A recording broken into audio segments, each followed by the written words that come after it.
Buenas noches, mi nombre es Karen Elizabeth Ortiz González, soy del grupo 1, sesión 120, con la profesora Maribel Contreras. Vamos a hablarles de la historia de la educación física.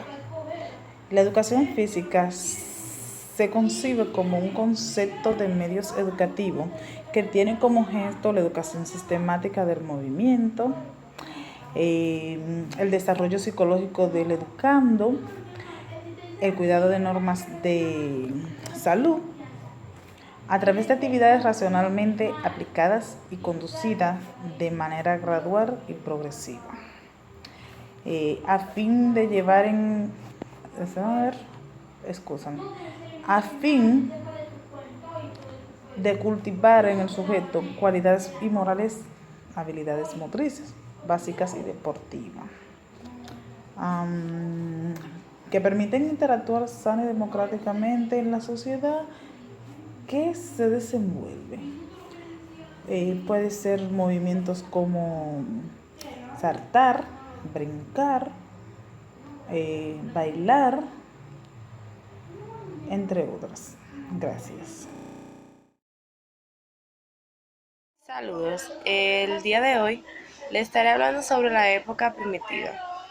La evidencia en cuanto a la historia del ser humano prehistórico ha sido fundamentalmente originario a través de dos métodos. Uno, el de estudios arqueólogos y antropólogos. Y dos, de estudios de población modernas primitivos.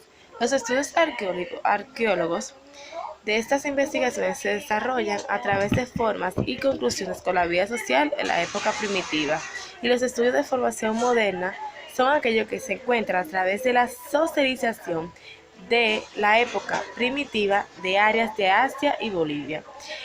Se ha planteado en frecuentes conclusiones de la época que las épocas primitivas serían los principios de la educación física en la era prehistórica. Todavía hoy en día existen aborígenes en la actualidad que se encuentran en la era de piedra. De esta manera se promueven varias informaciones, sin embargo, quedan huellas en la actualidad, puesto a dichas formaciones no sinceramente presentan civilizaciones a la época típica primitiva. Lo que yo pude entender de la época primitiva es que a mediados de la historia se va adaptando frecuentemente a lo que son las épocas del ser humano, porque en tiempos atrás existen tiempos arqueólogos, tiempos donde existen las poblaciones, fundamentalmente es los métodos que yo mencioné. Y hasta aquí ha sido mi exposición. Feliz resto del día. Buenas noches, mi nombre es María Núñez, pertenezco al grupo 1.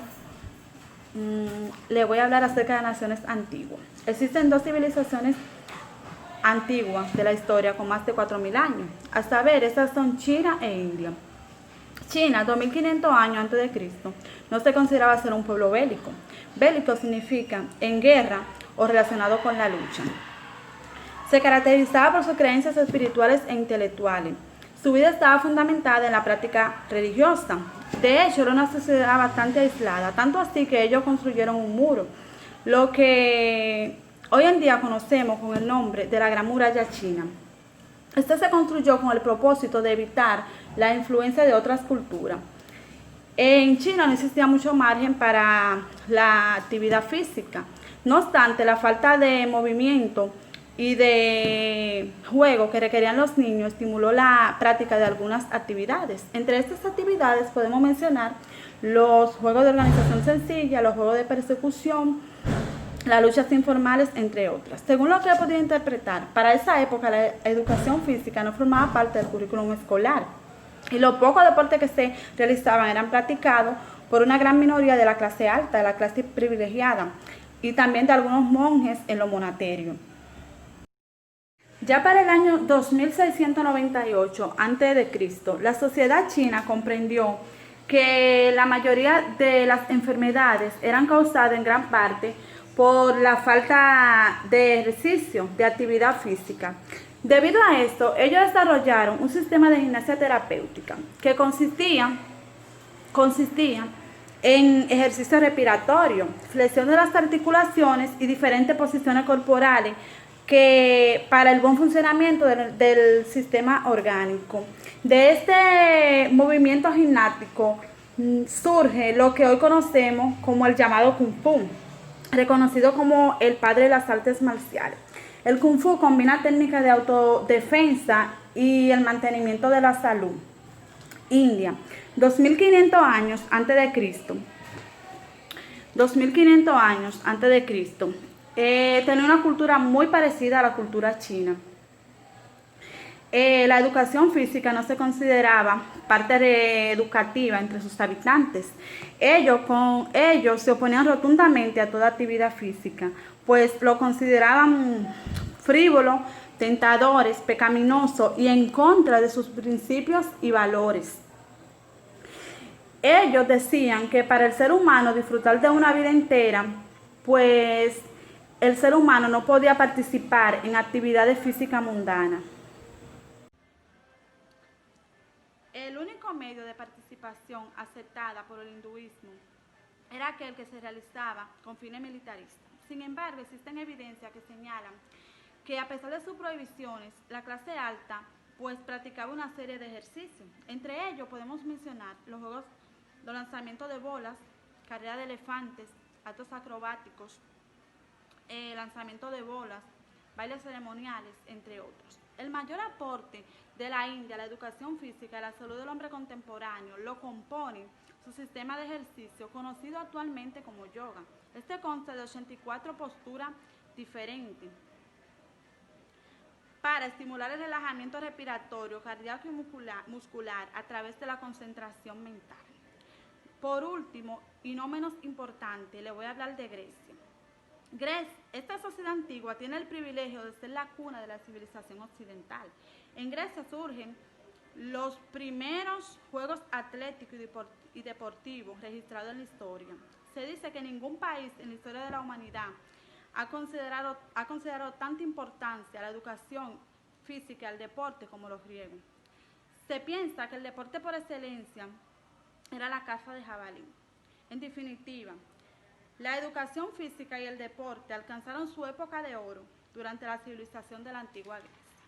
Esta antigua Grecia estaba formada por polis, es decir, grupos de ciudades o estados. Estas ciudades estaban continuamente en guerra, entre ellas mismas o con adversarios extranjeros. Entre estas polis se pueden destacar Esparta y Atenas.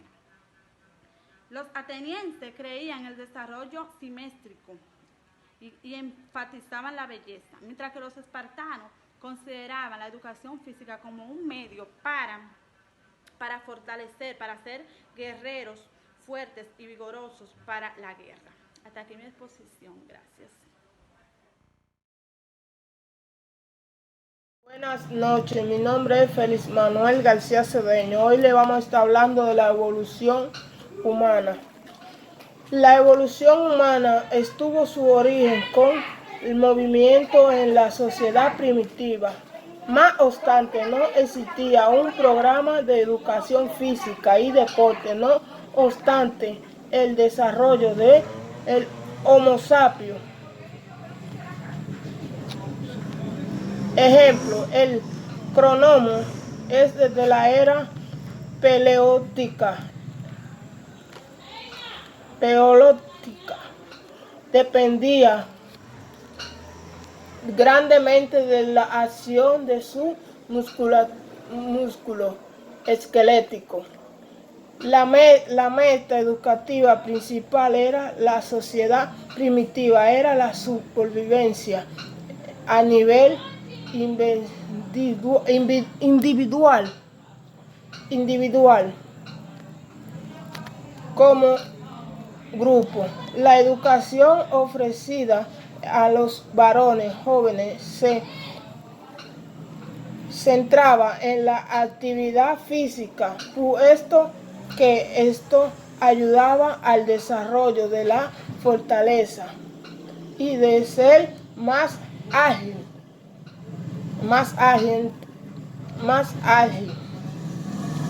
ágil. Término mostore, en otras palabras, es educación para esta época estaba casi en su totalidad dirigida hacia los mejoramiento de la capacidad física de los humanos primitivos, de manera que se pudieran desarrollar de la destreza de supervivencia. Fritz, 1982. Hasta aquí fue mi tema.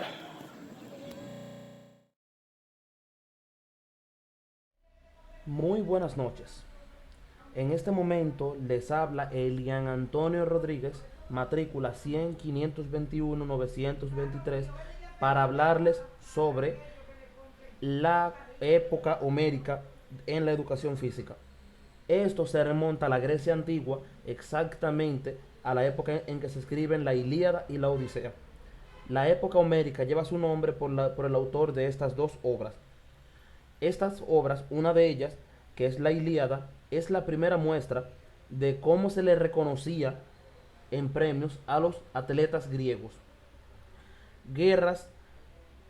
Muchas guerras se batallaron en este libro, pero la más importante a resaltar en este momento es la batalla de Maratón, en la cual Atenas se enfrenta con los persas, en la cual el general Milcíades se ve atosigado porque se enfrenta a 20.000 soldados persas con solo 11.000 soldados atenienses.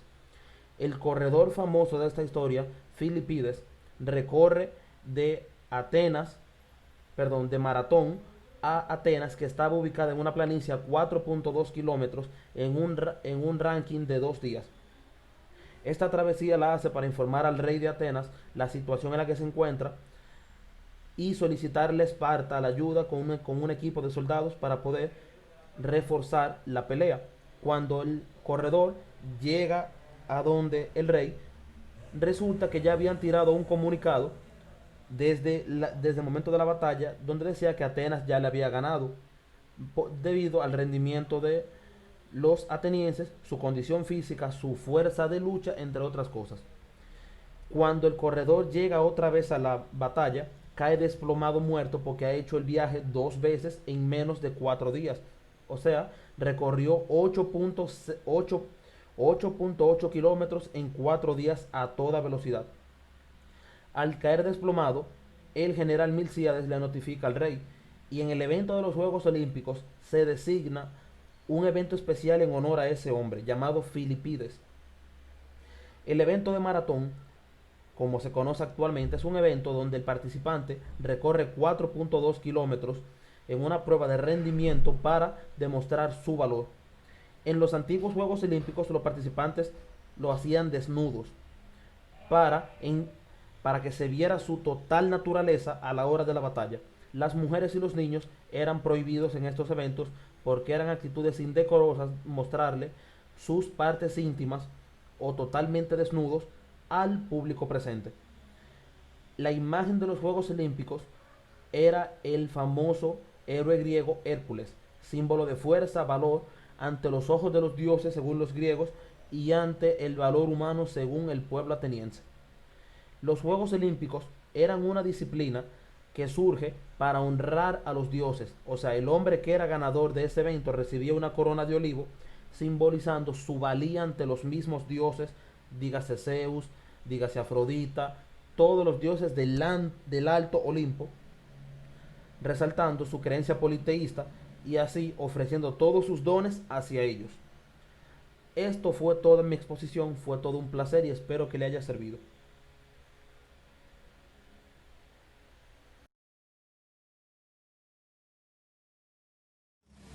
Buenas, mi nombre es Lisbeth Malte Pujols, pertenezco al grupo número 1 de esta clase. Como vieron ya antes, nuestros compañeros han estado hablando de lo que es la historia de la educación física. En cambio, yo les diré algunas concepciones filosóficas de esta materia. Sócrates dijo que ningún ciudadano tiene derecho a ser principiante en materia de entrenamiento físico, pues parte de su obligación como ciudadano es mantenerse en buenas condiciones para darle un servicio a su pueblo en cualquier momento. También dijo, qué desgracia es para el hombre envejecer sin antes haber visto la fuerza y la belleza de su cuerpo. Para Platón existían dos disciplinas esenciales. Una de ellas es que la música es la educación del alma y la otra es que la gimnasia es la educación del cuerpo. Este aseguraba que la falta de actividad física destruye la buena condición de todo ser humano, mientras que los ejercicios metódicos y movimientos lo aseguraban y lo conservaban. Sostenía que el cuerpo era materia mortal y la mente materia inmortal. Este, como tal, era inmortal al abandonar el cuerpo ante la muerte física. La música para el alma, la gimnasia para el cuerpo. Aristóteles dijo que la educación de los hombres libres consistía en formar atletas. Coloca la medicina al lado de la gimnasia, ya que, según él, ambas tienen el mismo fin, la salud. El fin principal de la educación física es educar a la juventud y no simplemente a esa minoría de personas altamente desfavorecida por la naturaleza. La educación física es para todos. Pitágoras sostenía que la educación física y los ejercicios tenían un valor terapéutico, ya que eran excelente medio para mejorar la salud y el bienestar del individuo. La educación física no es educar el organismo humano ni el aparato locomotor, ya que estas partes del cuerpo humano no son propiamente objetos de educación.